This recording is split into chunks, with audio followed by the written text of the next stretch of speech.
Welcome to Epic Stock Due Diligence. Please subscribe at youtube.com/EpicStockDD. Thank you.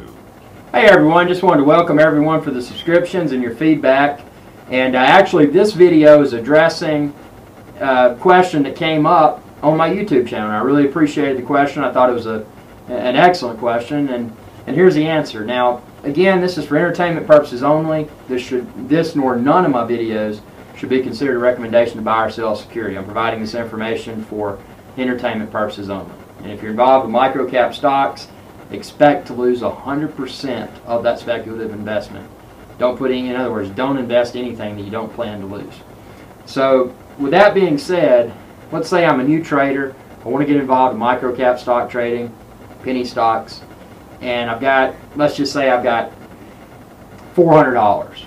Well, what do I want to do? It just seems like, it seems so complicated because you got, you know, should I put all of that in one speculative stock? Should I spread it among multiple speculative stocks? Which stock should I even put it in?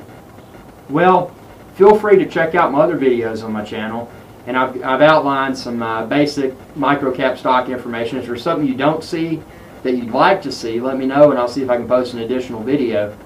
But my rule of thumb, and again, this is just what I've done, I like some that are ultra high risk, and obviously the riskiest of the batch are those typically those micro cap stocks that are in the .0001 through .0009 price per share. Those are often referred to as your triple zero plays.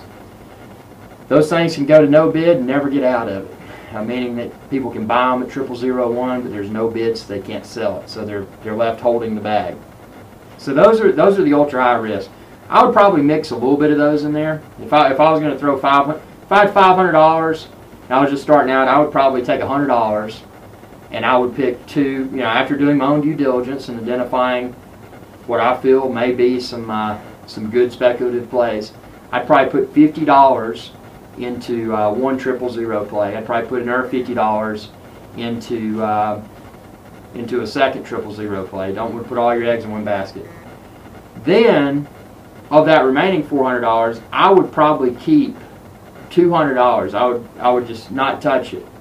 And the reason being is that $200 can be very important, because say there's something overnight, you uncover an Easter egg, and it's just like boom, this thing's going to explode. You don't want to be left without available funds to trade.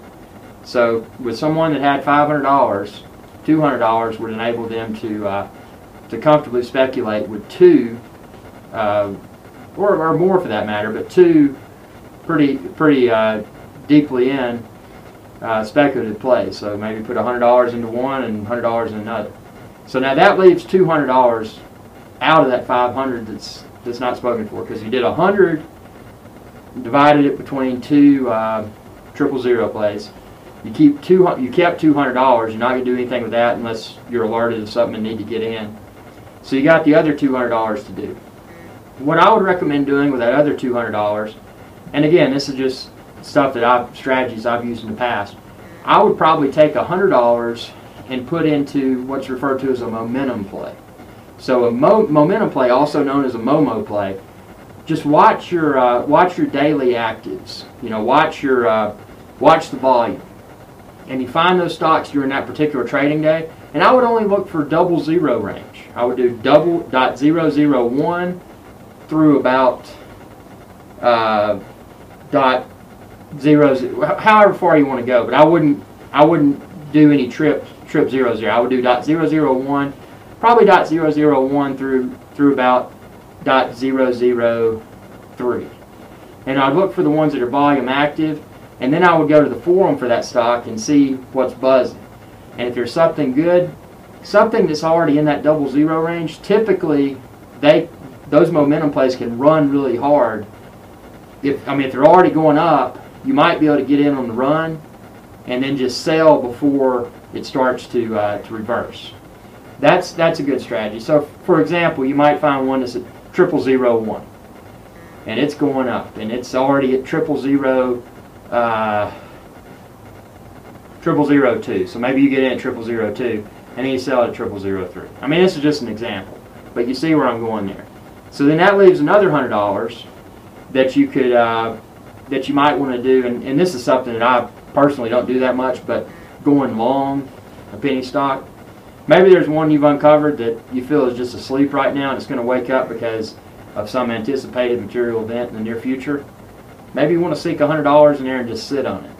I mean, typically these microcap, these penny stock plays, buying and holding is typically not something that is that safe. I mean, they're all risky, don't get me wrong, but buy and hold strategy for microcaps, typically people lose there.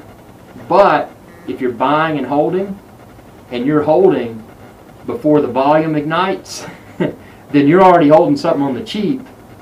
So you were in before the run up, and that's where people, where microcap speculators often make gobs of money. So it's a gamble.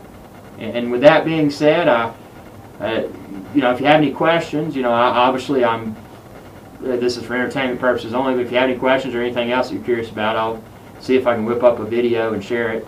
As always, feel free to check out my book.